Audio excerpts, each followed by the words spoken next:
নমস্কার, রূপাস রসের ঘর থেকে সকলকে অনেক অনেক স্বাগত জানাই। আজকে চলে এলাম আরেকটি নতুন রেসিপি শেয়ার করতে। আজকে আমি বানিয়ে দেখাচ্ছি দুটো কাঁচকলা দুটো ডিম দিয়ে দুর্দান্ত স্বাদের একটি রেসিপি। চলুন তাহলে রেসিপিটি শেয়ার করছি।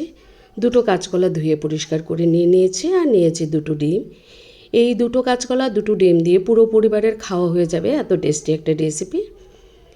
আমি দুটো কাঁচকলাকে দুভাগে টুকরো করে নিয়ে এবার একটা প্রেসার কুকারে আমি কাঁচকলাগুলোকে দিয়ে নুন আর একটু হলুদ আর জল দিয়ে জাস্ট দুটো সিটি তুলে আমি কাঁচকলাগুলোর ঢাকনাটা খুলে কাঁচকলাগুলোকে রান্নার জন্য তৈরি করে নেব। খুব অল্প সময়ে এই রেসিপিটা তৈরি করা যায়। কাঁচকলাটা বেশি সেদ্ধ করব না, তার জন্য সঙ্গে সঙ্গেই আমি সিটি দেওয়ার সঙ্গে সঙ্গেই খুলে নিয়েছি। এরকম করে সেদ্ধ করে নিলে কাঁচকলায় যেহেতু একটু কষ থাকে, কালো কষটা চলে যাবে। কাঁচকলা দুগুলো ছুলে নিয়েছি। এবার একটি গ্রেটারের সাহায্যে কাঁচকলাগুলোকে আমি গ্রেট করে নিয়ে এই রেসিপিটা তৈরি করব।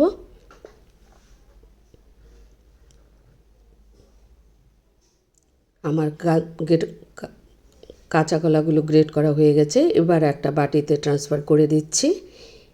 দিয়ে এবার এখানে আমি ডিম ভেঙে দেব। দুটো ডিম ভেঙে পরিমাণ মতো একটু নুন আর একটু আদা বাটা, সামান্য পরিমাণে গরম মশলা গুঁড়ো দিয়ে এই মিশ্রণটাকে পুরোটা একসাথে মেখে তারপরে আমি তৈরি করব রেসিপিটা। বন্ধুরা যারা আমার রেসিপি দেখছেন, শুরুতেই প্লিজ একটা লাইক করে দেবেন। এখানে আমি কড়াই বসিয়ে দিলাম, দিয়ে পরিমাণ মতো সাদা তেল যোগ করে দিলাম। দিয়ে এবার কাঁচকলার মিশ্রণটাকে একটু বড় সাইজের বড়ার আকারে তৈরি করে নেব। খুব সুন্দর করে এপিট উপিট করে ভাজবো।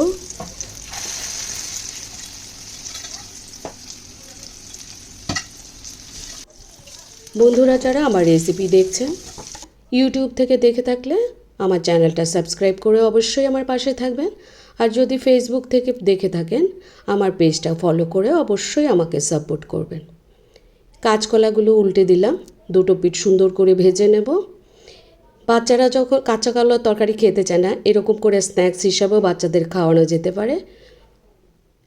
একটু সস দিয়ে বাচ্চাদের দিলে খুব সুন্দর করে খেয়ে নেবে। এখানে আমি কাঁচকলার ভাজাটা বসিয়ে দিয়ে আমি একটা মশলা তৈরি করে নিচ্ছি। 2 টেবিল চামচ পেঁয়াজ বাটা, হাফ টেবিল চামচ আদা বাটা, রসুন বাটা, পরিমাণ মতো হলুদ গুঁড়ো, ঝালের জন্য পরিমাণ মতো শুকনো লঙ্কার গুঁড়ো, সামান্য জিরে ধনে গুঁড়ো, আর দিয়ে দেব 1 টেবিল চামচ টমেটো কেচাপ। পরিমাণ মতো একটু জল দিয়ে মিশ্রণটাকে গুলে আমি রান্নার জন্য একদম রেডি করে রাখবো। আর অন্য কোনো মশলার এখানে দরকার নেই।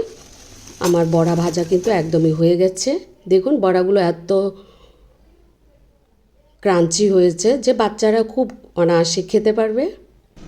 এবার চলে গেলাম রান্নায়। ওই তেলে সামান্য পরিমাণে তেল যোগ করে দিলাম, দিয়ে দিলাম শুকনো লঙ্কা, গোটা জিরে আর তেজপাতা ফোড়ন দিয়ে ফোড়নটা ফুটে উঠলে আমি তৈরি করে রাখা মশলাটাকে দিয়ে দেব। মশলাটাকে বেশ সুন্দর করে কষিয়ে নেব। বন্ধুরা যারা কাঁচকলা ডিম দিয়ে এরকম রেসিপি তৈরি করেননি, আমার রেসিপি ফলো করে অবশ্যই একবার ট্রাই করবেন। এখানে স্বাদ মতো নুন দিয়ে দিলাম, আর দিয়ে দিচ্ছি একটা নুন জলে সেদ্ধ করে রাখা একটা মিডিয়াম সাইজের আলু। বেশ কয়েকটা টুকরো হয়েছে, জাস্ট একদম নরম করে সেদ্ধ করে রেখেছি। এই মশলার সাথে আলুটাকে কষিয়ে নেব, আলাদা করে ভাজার একদমই দরকার নেই। আলু মশলা কষে গেছে। এখানে ঝোলের জন্য আমি পরিমাণ মতো গরম জল যোগ করে দিলাম। বড়াগুলো ভাজা হয়ে গেলে এই পরের রেসিপিটা কিন্তু একদমই কম সময় হয়ে যায়।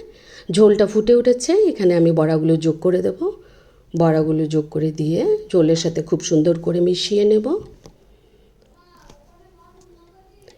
কাঁচকলার এই রেসিপিটা কিন্তু খেতে দুর্দান্ত হয়। মাছ মাংস না থাকলেও চলবে এই রেসিপিটা।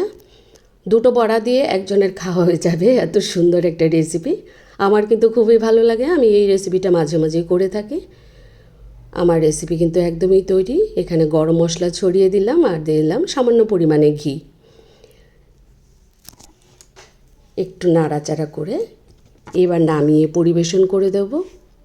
বন্ধুরা যারা আমার রেসিপি দেখছেন, যদি ভালো লাগে থাকে অবশ্যই একটা কমেন্টস করবেন,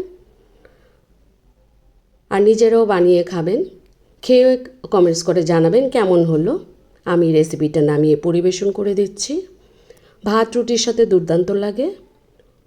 দেখুন বন্ধুরা যারা এতক্ষণ আমার রান্না দেখছিলেন সকলকে অসংখ্য ধন্যবাদ জানাই। সবাই ভালো থাকবেন, সুস্থ থাকবেন। দেখা হচ্ছে পরবর্তী রেসিপি নিয়ে।